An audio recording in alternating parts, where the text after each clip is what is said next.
So thanks for joining me on the feed. We're got a new setup. We're sitting on the couches, but I wanted to get a chance to speak with both of you. You are members of our product team, which keeps this place afloat. But I want to talk about product in general. This is going to be a tech talk, right? So let's get into some of the tech. Jamie, you can introduce yourself. What do you normally work on as far as the product for AutoAlert? Well, I'm Jamie Faulkner. I am a product manager, and right now I am working on our desking tool. Okay. I am Carlos Fernandez. So I'm a senior product manager. I work on CXM with Angela and also the mobile app. And then obviously we both work on all the issues that come in. Yeah.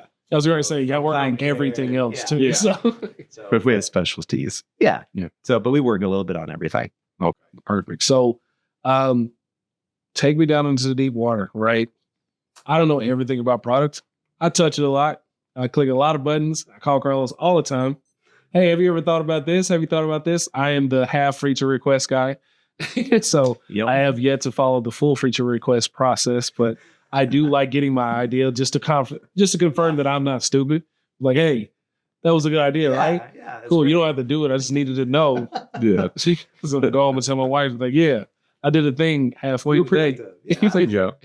But yeah, so let's start with desking, because in the automotive world, that's kind of the end all be all. If you want to get deals done, it has to go through that. So what are some of the things that dealers are always looking for in any desking tool? The one thing that a lot of our dealers have talked to us about is speed. Okay. They want to be able to desk quickly, get those numbers out quickly, so they get their customers to say yes quickly. Whenever you are looking at a desking tool, especially when what my personal feeling on it is, you have to think about Saturday. Because at a dealership, most people are there on Saturdays to buy cars. Because Monday through Friday, you get some people, but Saturday, typically people are off work and they are there to buy cars. So they are going to have way more traffic on a Saturday compared to any other day. And if their desking tool is slow, that slows everything down, and then they get grumpy customers, and it's just bad news for everybody. Yeah. No, 100%. We've all been on the receiving end of that. Maybe we haven't, but I have a lot of times. We buy cars in my family. We stop because of interest rates, but we're hoping to get back into that soon. But, I've been on the automotive side and the automotive software side for a while. I never learned to desk. Mm-hmm. I understand it. I can work through hours because it's intuitive and it's really easy. But I still never learned to desk. Desking to someone who I've spoken with is an art. And everybody has their certain way of doing it, depending on where you are, what store you're in, or really how long you've been doing it. What have you found to be like the reigning style of desking or the flavor of the month? Yeah. So I've been around the car business for a long time. I sold cars for 9 years. I was actually a finance manager for 4 years. So I understand the finance side very, very well. And that really helps me understand what our dealers want, especially when they're talking to me, because I can understand car talk. Yeah. Like I grew up in the suckers era, where you pencil them really high and flip them to a lease and bury them. I grew up in that era, and things have definitely changed for the better. The number one thing that I think is probably the most common out of everybody is they want accurate numbers. They don't want to just give some people some kind of bullcrap range of, oh yeah, hey, your payments go between 400 and 425. Sign here, Mr. Customer, Mrs. Customer. They actually are, some states require it. I think that's probably why. But it's like, hey, your payment's going to be $396 for 72 months at 7.9%. And that's actually a pretty good rate these days. You can take that and run as fast as you can. I just bought a car recently, and the only reason I got was because it's 0%. I'm not even going to lie. I snatched it up, and plus it was going to be $6,000 to fix my car. I'm not going to name the car manufacturer, but I'm not pleased with that car manufacturer. What's the new car manufacturer that you got? Oh, I got a Volkswagen. I got Tiguan. Okay. Yeah. You're trying to get sporty, huh? I like the SUV, and I like that it's kind of turbo. and it fits all my gear because I'm a softball It's coach. got a turbo, Absolutely. or does it have a turbo? Oh no, it's got some. It's got some go. It's got a little go. Okay. So walk us through that purchase. I like to hear stories from deep in the system. Right. Well, I mean, it's pretty simple. I walk in. I'm hoping dealers still appreciate this. I know I did when I was in the car business. I was very upfront and honest. Like, hey, this is what I'm looking to do. I've done my research on my car. It's probably worth this. This car's probably worth this. And I want to do 60 months at 0%. And if you can hit it, cool. If not, I'm out. Like, I'm not here to waste your time. You're not here to waste my time.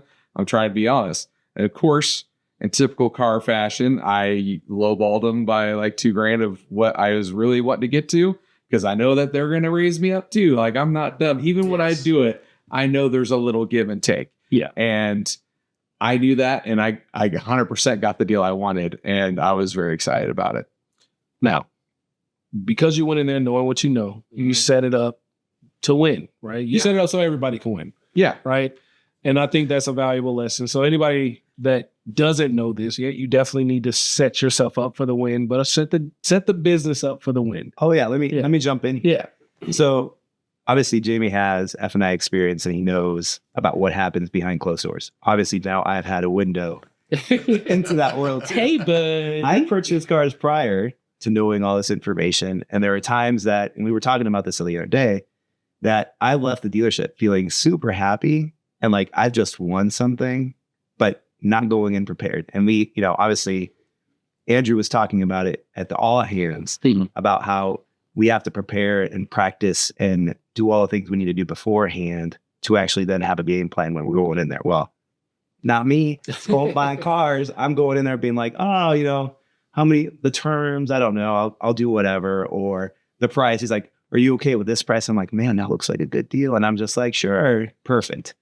So having that experience and now going through and actually working on the product, understanding all those things really help in actually going in with a game plan and getting the deal that you need. Because at the end of the day, you both win. Jamie said it perfectly. Like, if he goes in with a game plan, he knows they're going to have to get theirs too. You can meet in the middle. When you don't go in with a game plan, you're screwed like me for the first 2 or 3 times I purchased a car before I had all this knowledge. So it's really good info and good intel.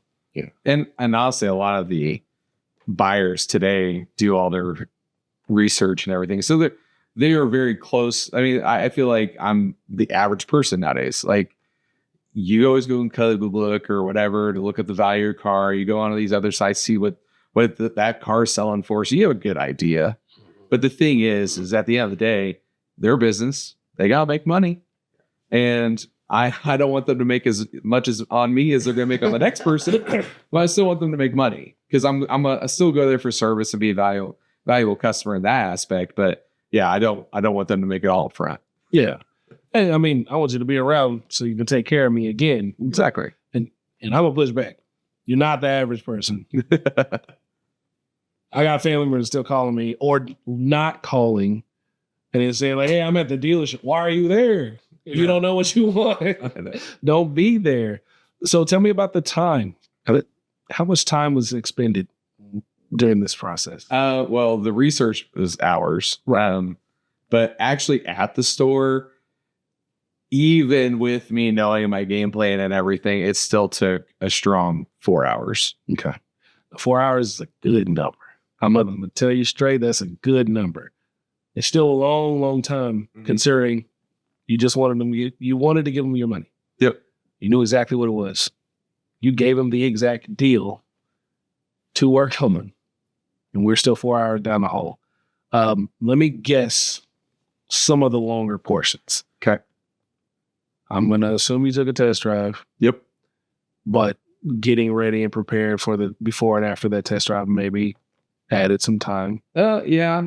The test drive itself was a 20-minute drive. But yeah, before picking out the car or whatever, and then afterwards, the after was the killer. Yeah. And then how much time was it from when they were like, all right, we settled on the deal to get you in till you got in the box? till your car was actually detailed? How long was that? Yeah. You mean thinking time? Yes. That's what I used to call it. It's like the longer a person sits there, the longer they have to think. Mm-hmm. And it's just a bad time sometimes. It was a strong hour. Yeah. Strong. And there's no one else in front of me, by the way. Now, we can myth bust right now. What's going on during that time? As a former car guy, there's some things going on. So I fill out my paperwork, I sign my credit app, they go pull my credit, they start filling out all the paperwork by hand because they don't have like their buyer's orders and stuff printed out. They had to go get the exact mileage off the car, get it around for detail, things like that. That is some time consuming stuff. But the pass off to finance has always been the black hole in the car business, to be honest. As a former finance guy, like I know I took my sweet time getting some stuff loaded, unless it was a Saturday, because most of the time I'm trying to prepare myself for like when the customer comes in, because I know I have to upsell them gap, warranty, things of that nature. I didn't have to worry about gap because I had equity and things like that. But it's one of those things like warranty, maintenance plans, pro packs. They have their menus. Some people do menu selling. Some people don't do menu selling. Where I went was a menu sell. So that takes time to set up. As somebody who's done both sides of it, like that is a hard thing to do. Get it all set up because everybody's a little different. Every customer is just a little different. So you can't just use this coined, hey, fully protected payment versus, oh, you're on your own, Mr. Customer, Mrs. Customer, nondescript customer. Like, hey, like, do you really want to do that payment? Yes. Oh. Yeah. Please go forth. So, I mean, considering they did all this by hand, that makes the time even more impressive. Because I've not had that, and I know what systems the dealers are running, and I know it's automated. I did my thing on an iPad. Yeah. You're up to speed. What are we doing? I got my family here. We just want the car. So some of those black hole areas, I think sometimes it's a software thing. Mm-hmm. You don't have the most efficient process with your software, or you don't have enough software to fill in that gap. But I think overall, it's always going to be a communication problem or a communication breakdown, where there was a lack of communication between what expectation you set for the customer and the rest of the team that needs to complete this deal. Because, I mean, what day did you go in on? I went in on a Thursday night. So you gamed it. You gamed everything. Mm-hmm. Like, hey, ain't nobody gonna be here. And that's no shot to any dealership, but it's Thursday. Yeah. Thursday evening is Tuesday at 2:00. Yeah. I was like Chris Tucker on Friday. The same thing. So what advice would you give to an outfit, a dealership, knowing what you know from an F&I background, knowing what you know with how desking tools can help speed up the process, or having an efficient one, having one that works with modern technology? Yeah. What would you recommend, or where do you see the opportunities for dealerships to just, hey, close that gap? We got a lot of waste right here. Yeah. Well, I mean, we are in the 21st century.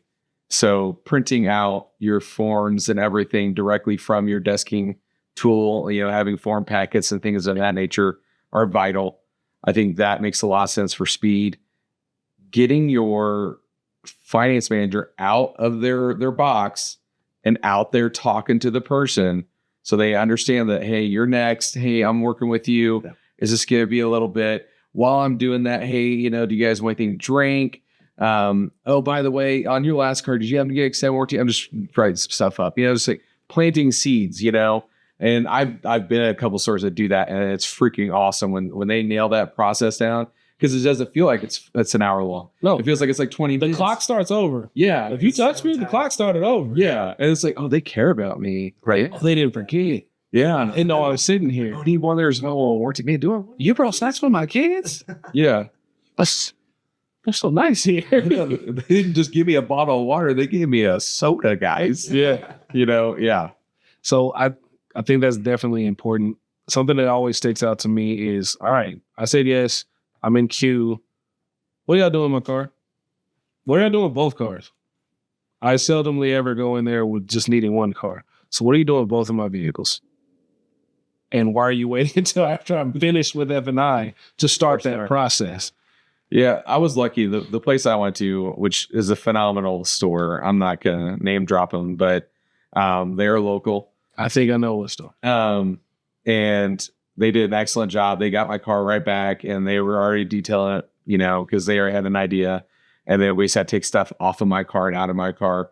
But I had to go pick up my daughter, so I couldn't take delivery that night. They had everything ready for me in the morning. I did all my paperwork that night, and then literally, I missed stand up. I did stand up for my new car. But yeah, that's it. Yeah. See, the cool thing is you still had a good experience, even though we saw the gaps. And I think we have from this side, we have like a little soft spot. Like, all right, I don't know what y'all do. Like, We know the game. we know the game. But even though I have that soft spot, it becomes a short fuse if I see you doing things that don't make any sense. Like, all right, so Carlos, tell us some of your experiences. Man, I changed dealership recently. And I felt the same way in terms of just the fact that all my wasted time, right? I went in, obviously, again, no game planning on this one, but I went in on a Saturday. I went in early in the morning. What's up, guys? Double oof. I was there until the end of the day, basically, and I had not gotten my vehicle. And I literally knew what car I wanted, right? And around what payment I wanted to make, but it took me all day. And I was tired. To your point, they probably did a lot of that on purpose. They were busy, whatever the reason, they broke me down, right? And I just wanted to get out of there. Yeah. That fatigue. Yeah, right. So the last couple of times that I've gone, it's much better. But at the same time, it's like when I went in on my last one, I purchased a Wrangler, but I had to order. Right. So it's a total different game now and what happened during COVID, obviously. But basically at that point, it was just, it should have been in and out, right? It's easy. Like, you're telling me the price that it is, and I'm saying I want it whenever it comes in. And I was there. So you shake hands. I was there like, for all right, 4 hours just doing the final bits and pieces of everything. And it should have been a really easy conversation, a really easy sign here, right? Mm-hmm. And when I walk in the door to get the order, it should also be an easy process because we've had all this time to talk through, the 6-7 months. Here's what you're going to do when you get right. Here's what to expect. And we didn't do any of that. So there's a lot of things that we could do that our tool is capable of that allows dealers and users of the system to be more efficient at their job and just make sure that the customer is happy in the end. So again, I feel like we've improved based on what I've done. But at the same time, I think to Jamie's point, there's a black hole in wasting time and just all those efficiencies and breakdowns in communication between the salesperson and the F&I manager, not feeling like you're valued. Like, I went to a dealership for 20 years because I felt a connection with my sales dude, but that sales dude changed every 4 years. It wasn't the same person. But in the moment, he made me feel like I cared, right? Like the F&I manager is like, oh, what's going on? Let's talk family. Let's talk, what are you going to be using this for? And it's like, oh, this conversation kept going. And even though I was there for 4 hours, or with him specifically an hour and a half, you know what I mean? Like, it was still easy. It was easy, right? It is. That's a dog right there. I like that. Whoever that finance guy is, Right. job. Right. Best mouthpieces in the industry. Can we agree that the F&I guy? Oh, they're so gift of gab. Well, some of them. I'm not going to say everybody. I mean, I don't pose that saying. That was not a compliment specifically to you. But I'm gonna let you have. Well, I'm not there anymore, but no, they are amazing. Yeah, they are smooth operators for sure, and they are some of the smartest people at a dealership. It's just the pace that they're thinking is impressive because they're seeing a lot of different customers with different characters as well, and they know that they're a part of the black hole. Well, and one of the most important things that we've had a chance to do obviously within product, is being able to sit back and watch some of these users actually test deals during their hardest times, right? And we're able to see where their pain points are and where they actually lose those efficiencies. And so, we take that feedback back, and then Jamie does a great job of then creating a story to be able to then make that reality inside our product.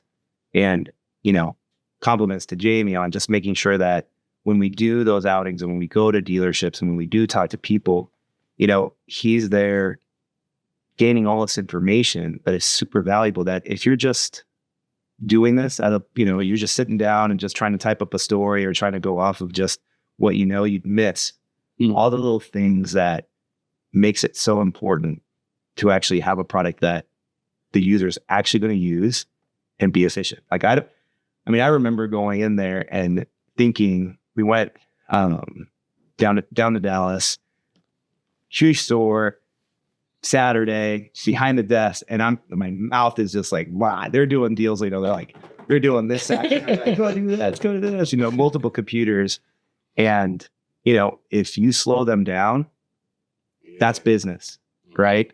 And so, the progress that we've made within the last 2 years on the product itself since we've launched, tremendous, and it's helped. I know from feedback that we've gotten at stores that we've been to, that they've really appreciated us being able to listen to and do all those things. So, I don't know if you want to talk about something specific in the product that we've bettered, but it's been great. So yeah, and for the record, I'm not the only one who worked on desking. Carlos is also done. I'm on desking. I don't want all the gush here, but no, he did a really good job, and I have taken that with him, and then now from him, and as he's gone to other things and doing cooler stuff, like he's got some cool stuff coming. But anyway, one of the coolest things that we have out right now, and I feel it's superior to a lot of the other products out there, is our ability to recall customers quickly inside of our desking tool. Then we have a plus button in there, and so you're able to work multiple deals at once, and then it's separated by customer name instead of by tab. Okay. So as somebody who has seen it live and you see these tabs open, it's like, man, I don't remember which tab's this, I don't remember William H. Wonka over here. Like what, and they end up making the different numbers for a different person, whereas this one has specific, this is this person's deal, this is this person's deal, and it literally is and you just look at it and it's right there. I feel like that's far superior instead of just the microcosm of tabs. If you ever look at my Google, it's terrible because tab, stories and other things. Like I get it. Like I forget what I'm on just by doing that. But now that I have a name associated with it, it makes it so much easier for them to be able to like, oh yeah, that's Mrs. Garrison's, and I get in there and do the work. Shout out to the callback, William H. Walker. That was genius. Mm-hmm. Not gonna let that slip. Also, Garrison, Mrs. Garrison. Hey, thank you. That's good. And shout out to Google Chrome when they started putting the icons. Yeah. So I can at least know what that is. Because sometimes it shrinks down so small. Yeah. To where that's all you can do. You ever try to exit them out and then none of the tabs are actually moving? You're just hitting X? Yes. And I do that on releases all the time.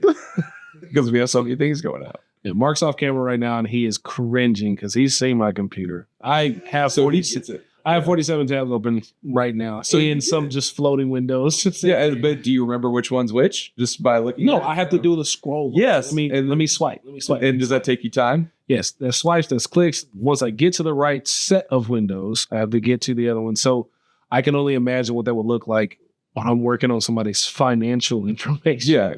Just think about it. Tab equals money. Yeah. And if you have to scroll through it, it takes you 30 seconds, 45 seconds, hell, even over a minute to find the right one. Mm-hmm. That could have been 3 pencils that you've already got out. Yeah.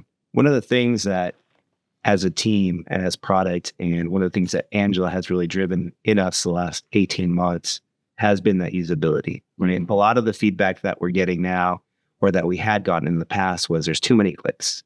There's too many paths that we have to get to do that one little thing.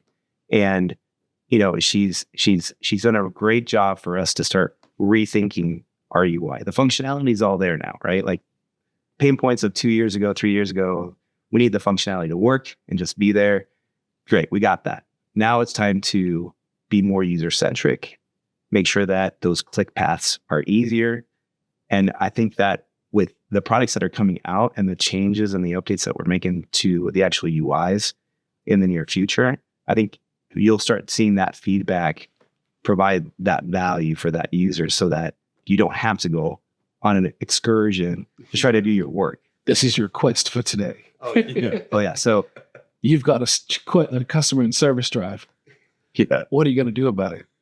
Oh, you're too late. They left. Their car's still here. They died of typhoid. Yeah. But you don't have a phone number. No, I think all of it is important, especially the user centricity portion of it. Because that's another complaint. I can't keep my team in it. I can't get my staff to use it. Mm-hmm. It's not always not. This is something big, guys, because I am hard on managers. It isn't always the manager's fault. Sometimes it's just the tool you're using, which I guess subsequently is the manager's fault. But sometimes it's just hard to use, which makes you not want to use it more or find other excuses not to be in the tool. Right. So streamlining my workday or understanding day in the life, I need to get from A to Z from the time I walk in to the time I leave. So obviously that's going to be important for a desking tool. But if we look at this holistically, what pointers or what tips would you give a store? And I'm talking about general software to get through your day in automotive. What do you think as a product person, what should they be looking at? And what is the general path if you're using any software? And then let's dial it back down into using AutoAlert. General path, it was designed to go this way. That was a loaded question. It was. I'll start and then I'll let you bring it home. Because, So as somebody who's been in the business and been on the sales, like a salesperson, sales manager, finance manager, as a sales manager, you absolutely want to force feed your people. Like as much as I want to say, oh yeah, my salespeople are going to make 100 calls a day and stuff like that. Unless I make them do that, that ain't going to happen. And as a sales manager, I have the luxury of being able to tell you, yeah, you have to do it or you don't have to do it. You can go somewhere else, and having the ability to maybe have tasks or have something where all they have to do is just open up and start smiling and dialing, or sending out emails, sending text, whatever, having a localized spot. I think that makes the most sense for any, CRM or for any dealer, that's something they want. They want to be able to just make their people just get in there, smile, dial, and get customers in, because that's at the end of the day, we said it 18 times at the all hands, they just want to sell more cars. Can't do that without calling people. Right. And if we force feed our salespeople, I feel like that can be accomplished. Yeah. Yeah. From my standpoint, it's like you need to make the software intuitive, right? Especially in our industry where 8 out of 10 users don't make it to year's end, right? Because of the turnover. You can't spend a lot of time, we talked about training is good and training is great, but you can't spend a lot of time on training. Mm-hmm. And so you need tools that allow you as a user to be able to just do things, tell you, what do I need to do today, right? And not just in our industry, but in any industry, once you have that list and you have the ability to be efficient and you go do this or you go do that, I'm way more efficient, right? If I have a plan for the day and I get told kind of like what my tasks are for the day, right? Like make sure you get X, Y, and Z done. So I'm going to go get X, Y, and Z done. If you force feed from the manager's perspective, right? If you feed them the tasks and all they have to do is read and say, oh, this is what I have to do. Right? Yeah. And that's the most important part. If you make a software that's intuitive, that allows users just to go do what they actually do best, right? But the things that the software does is enhance that. And as long as you're providing that, right, sky's the limit. Yeah. No, I think it's like going to the grocery store without a list. You can do it. You can accomplish a lot of stuff. You'll spend a lot more time at the grocery store. You're going to come back with some things that you did not have in mind or on the list that you conveniently forgot. And you're going to miss some things. I have made many a trip back to the grocery store or just had to deal with like, I guess we're not talking tonight.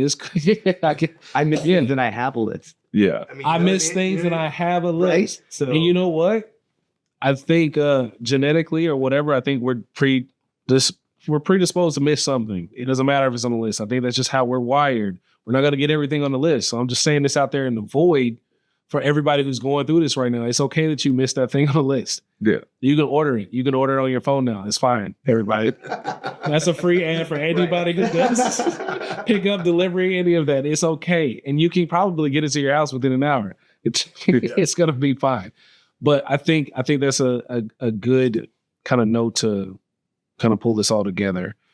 It has to make sense with what your objectives are. And then feeding a team is the best way. And having a system to provide the right data to do that and simplify that part is only going to make it better. So I'll ask you, same question. What is your go-to if you had to tell a dealer who's already on AutoAlert, hey, here's what you need to have your team do, or manager down, just start here. Where's your start here for? So AutoAlert, I think we all can agree, is the Cadillac, or I'll even go higher, the Lamborghini of data mining. And sometimes, especially with new people, you want to set them up for success, get some quick wins under their belts and see if they can sell cars, right? Campaign searches, baby. Like, go in there, set them up with a workflow so that they literally have tasks to call 10 people a day just from that one. Or then you do another one. And you can be very specific, which is the beautiful thing. Set them up for success. Like, hey, I need you to call all these people that just got service done that don't have their orphan customers. I need you to call them. You get one, they're yours. Cool. Force feed them that way. And then they have something coming in there. Don't necessarily give them the leads, the Glengarry leads, if you know what I'm talking about, but you start them there and then they get the quick wins and everything. And then you can make it automated too, where it's a living, breathing thing. We have all these other, we have so much that we can do with searches and workflows, but you can do it that way and just have these campaign searches running that could be huge and have tons of customers, or you can just be very finite and just enough to get them going to kind of give them a taste. Yeah. And then see if they can do it. Awesome. So you mentioned data mining being a fixture or kind of the main core. If we go back to our Marvel conversation, it's the core. Yeah.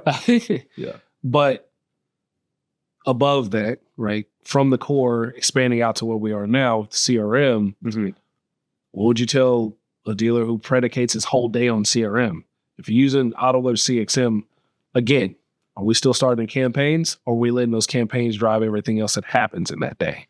So our workflows are numerous and plentiful. Yes. Bountiful. There's so many workflows that a dealer could have turned on. Obviously we could go down the campaign search workflow. So, working with your already built customer base. But to your point, like the stuff that's coming in, you can set up particular workflows based off of, a particular lead source or lead type. Like, hey, I want to talk to all these lost leads, and have a completely different conversation with them. Or if you are a Ford, store or a Chevy store, something like that that's got trucks, right? And you want, hey, my truck people are different, which absolutely they are from your car people, So I want to have a different conversation with them. We can set it up that way too with these things. Like however a dealer wants to get down, we can get down. And then we can give their people the right stuff in order to be successful on calling and contacting customers. Couldn't have said it better. Now, while you were saying it, all the songs that you were referencing were playing in my head. You're welcome. We can get down on it. We're not going to play the audio so we can keep this up on YouTube. But yes, Carlos, same question. With data being the core, where would you recommend a dealer start? So one of the nice things that we started getting into just recently in terms of like actually working through the personas at the dealership, right? So there's no golden bullet or silver bullet that is for everyone. There's no starting point for everyone that's the same. I think what's important is that we're working on today on making sure that we're bubbling up those tasks that are very important. There's depending on who you are, if you're a BDC agent, if you're a salesperson, if you're a service person, if you're the manager or dealer principal, you all have different cares and wants. Some of it is reporting, right? Some of it is your leads log. Some of it is customers that are coming in during the day, right? So the system is so big and there's so much that you can do that you can live off any one screen at any point in time, right? I think what we're going to be doing in the very near future as product is making sure that there's one place that you can go to get all your information, right? That being calendar, that being your task list, that being your inbox with messages, that being where your customers are sending in your emails, right? So right now, I personally would live off my inbox because that's where I have all my tasks. That's where I have all my processes. That's where the communication is for all my teams. But in the near future, I think we're even going to make it better and make sure that we're prioritizing the right things at the right times for the right people. Just because of the fact that, again, to your point, if you go back in the day and you're in Classic, there's one owner to that deal sheet. We don't do that anymore. There's different people at the dealership that do different things and different jobs, and we need to make sure that they're all working together. Right. And so, just because one person's living off one screen, the service dude doesn't care about half the things that are in there. They care about the service drive and what's going on. Well, they still touch that customer. They do. Absolutely. All of them do. So right. I have a salesperson. I got a service advisor, 100%. sales manager, service manager, all these different areas, the office team. So now who had their hands on this customer and where can I see that? Right? Yep. 100%. In the past, those are all different data sets. And that's a crazy world. And we used to live in that world. Well, and I'll even take a step back here. So the nice and incredible thing about our system is that while we have an idea of what we should be doing, right? And we know what you should be doing. Yeah. We also, not one dealership's the same. Everyone's different. Everyone's unique. Small dealerships are unique among themselves. So you can't just say, oh, we're doing for the small dealerships, or we're doing for the medium dealerships, or we're doing for the large. All of them have different ways of doing business. All of them have different processes within their systems of how they know how to do things or how they do things. And nice thing about our system is that we allow for a lot of configurability, right? And when we go into stores, just like we heard in the all hands, we ask them, like, what do you do? How do I make you successful, not only on the things that you're doing today, but then, let me show you what also you can do, because this system is more than you think it is, right? Right. So I just like the fact that when you take a step back and you look at what we've created, it separates itself from everyone else, because we're not trying to tell you, hey, this is the product, this is how you use it. Can't use it any other way. Make sure you learn it this way. It's a conversation with every single dealership, and then every dealership loves it because then we can do what they need it to do. Anyways, 2 cents. Yeah, I like that. Well, thank you for chatting with me. Thank you for having this episode of the Tech Talk on the feed. And next time, we're going to go straight for the stay on that time. Absolutely. All right. It's a wrap. Thank you, Charlie.